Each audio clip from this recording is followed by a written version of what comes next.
All right, joining us now is Samantha Sullivan from the Blaze. She was spending the whole day at the March for Life rally. So, Samantha, what was it like? What was the atmosphere there, and how did everything go? Hey, thanks for having me, first of all.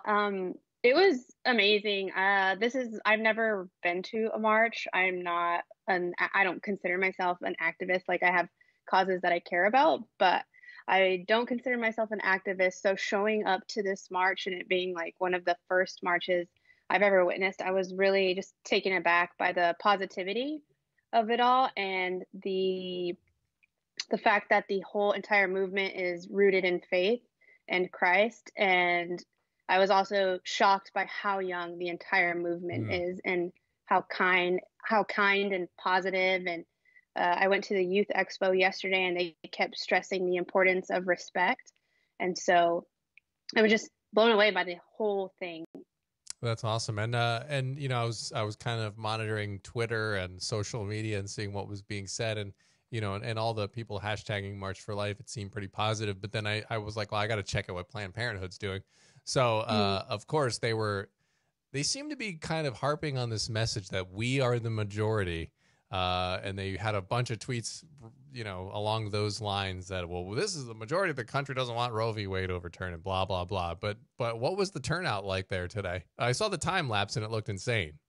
Oh, it was insanity, but I mean, it wasn't there's just something different about this march, and I don't know if it's because everyone's very um kind of they're just it's very faith based. Hmm. So it's got a very, very different feeling to it. There's not like anger or animosity or vulgarity. There's actually like it's centered on love and um so there was a massive crowd, tons of people. I mean, it was hard to get around, but it wasn't so stressful to the point that I never want to come again. But um yeah, it was massive, people everywhere. I took tons of photos too. uh, I mean, this is a huge march and it's pretty shocking that it's not everywhere. I think I kind of checked in on Twitter and all I saw was stuff about impeachment. Yeah. So it's pretty amazing how, little attention that it gets for being so massive. Well, even with the president of the United States was there, and I think Right. I think yeah, because I kind of checked in on the cable news channels as well to see, and I think they might have paid a little lip service to it and done like a quick clip of the president's speech. But yeah, they didn't last year. They completely ignored it. And Yeah. so this year they just had the impeachment trial on, which was boring as Hmm. anything. I Hmm. watched it for 5 minutes and I fell asleep. So yeah, but did you run into any protesters there that were like, any pro-choice groups that maybe were trying to come by and, essentially troll and have their voice heard as well? Yeah, so I didn't see very many. Well, actually, there were like two trolls within the march, and I was interviewing some medical students, and there was a guy who came behind with us, kind of like an obnoxious pro-life sign. And so, like, this is the difference between the movements. These kids and I say kids because the majority of the pro-life marchers were very, very young people, and it Hmm. gives me a lot of hope. Yeah. Um, but so I was interviewing these just well-spoken, articulate medical students who one of them wasn't even religious, but he says the science speaks for itself. Like Mm. life begins at conception. And there was someone with an obnoxious sign behind them. And then there was someone dressed up as Uncle Sam being obnoxious. But I didn't see any pro-lifers really engage them. They just kind of moved on. And then there was one woman when we were marching to the Supreme Court who was yelling through a bullhorn, but these kids were just chanting, like they had songs, like all these pro-life songs.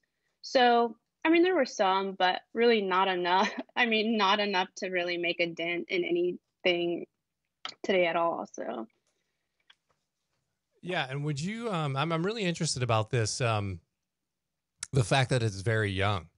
mhm. What did you talk to anybody there, any of the young people there, and kind of get a sense of why they were there, and maybe hear some common themes as to what was inspiring younger people to be there?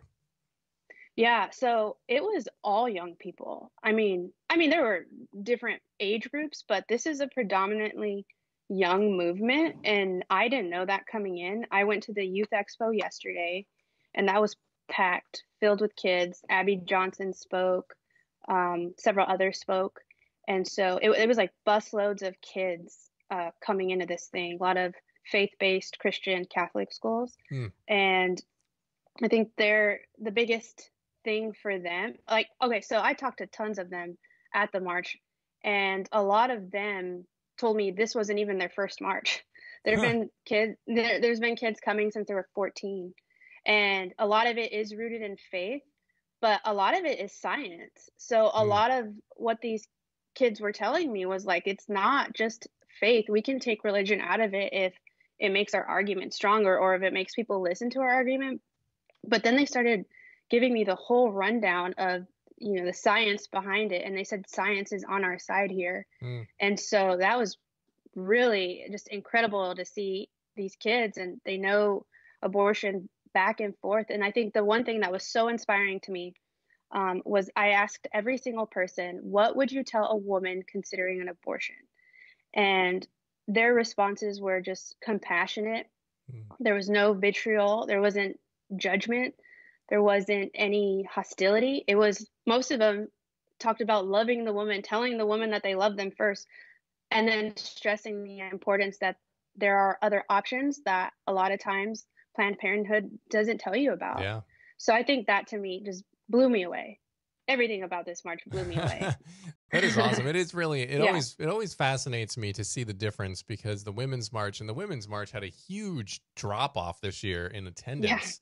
I forget what the numbers were, but last year they had a ton of people show up, and then this year it was like a ghost town, like less than 10,000 people, and the March for Life keeps going and going. But yeah, I think you bring up an interesting observation, and that is generally true. I mean, when I was with the Blaze and we went and did our rally on the mall there in I think in 2010, and there were like 500,000 people there, but it was the same thing. Everybody was very respectful. Like there wasn't a piece of trash left that you could find. You wouldn't even know a crowd was there, the next day. So it is an interesting dynamic, because you don't always see that from the other side when they march. Like you said, it's like peaceful versus like it's the antithesis. It's like vitriol, anger, fear, and all of those things. And I would speculate that I think the faith has a lot to do with that, because we trust in a higher power, whereas they don't. Yeah. It's just remarkably different. I think anyone who is a non-believer would show up, and I can't imagine them not feeling moved by some of the people here. I mean, you've been at concerts or football games or anything, and typically when there's like a large crowd like that all together, things get kind of gross or nasty, or you know what I mean? And just to see this like so easy, so positive, so clean, no one was rude, and people can get really tense when they're in these kind of tight crowds and whatnot, but no, I was just, the positivity just blew me away, and their answers and the age group. Yeah. What about President Trump's speech? I was just seeing you on social media. I think did you see it? Yeah. I was there for a speech. How was that received, and did people have any thoughts on Trump that you heard, as you were in and out of the crowd? Yeah. So I thought he did an amazing job. He said a lot of great things. I was kind of hoping that, I thought he would turn it into kind of like a Trump rally, but he didn't. He stuck to the message, the pro-life message, and just gave a very uplifting, just words of encouragement to the pro-lifers. And I talked to some pro-lifers, and a lot of them truly, genuinely believe that Trump is pro-life. I know that some people have said he wasn't really conservative coming in the White House, but a lot of people that I talked to genuinely believe that Trump is pro-life, and they're really, really happy that the president has rallied around their cause. And I saw Steve Scalise take the stage as well, and he told me, he told the crowd, President Obama was the first president to address Planned Parenthood in history. So he made history addressing Planned Wow. Parenthood, and then Trump made history addressing the March for Life. So it was overall positive from everyone that I talked to. Wow, that's really amazing. What um especially because I'm going back to I can't get out of my head the plan, but you just mentioned Planned Parenthood there, and I'm thinking about all the things that they were tweeting, and then this message you're telling us about here with all the young people there, and Mm-hmm. yeah, that is a hopeful thing there, that we can have maybe the next generation is seeing the evidence that the science does. I mean, we know as as believers, we know what the Bible says about life, where it comes Yeah. from, and we're being knitted in the womb. And so it's fun to watch the science sort of begin to back that up. So I know you got to run. I know you've been there all day and your feet are ready to fall off. Why don't you just leave us with some of the maybe the big takeaways, that are sticking out to you as it's fresh in your mind that as you went through this march, and we'll leave it there. Oh, there's so many. I think the biggest takeaway, the biggest takeaway for me was I was watching a panel, and the March for Life theme this year is pro life is pro woman. Hmm. And there was a panelist, Sue Allen Broward, I think was her name, or Browder. And she said,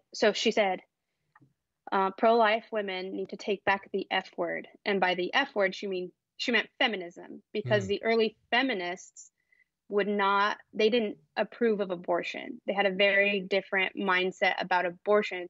And she mentioned that feminism kind of got misconstrued in the 1970s.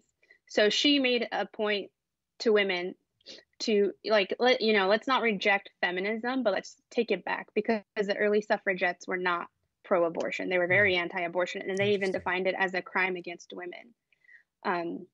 So that's one takeaway. And then the second takeaway is that these kids are the abortion lobby's worst nightmare.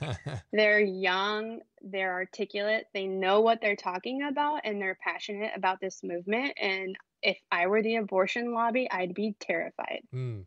That is super interesting. That's good to hear, because I think a lot of the critics, if you were to say, I can imagine what the critics would say if it's you saying, well, there's lots of young people out there. They probably say, their parents dragging them out there, and they're Yeah, just there because no. their parents are there. But it sounds like you said, they're well read. These are deeply held beliefs for them as well. Well, hey, Samantha, I appreciate you coming on and spending a few minutes with us to kind of shed some light on what it was like there on the ground. I know we all saw it from afar, so it's good to hear an up close and personal, more description of it. And Mhm. yeah, thank you very much. Yeah, thank you so much for having me.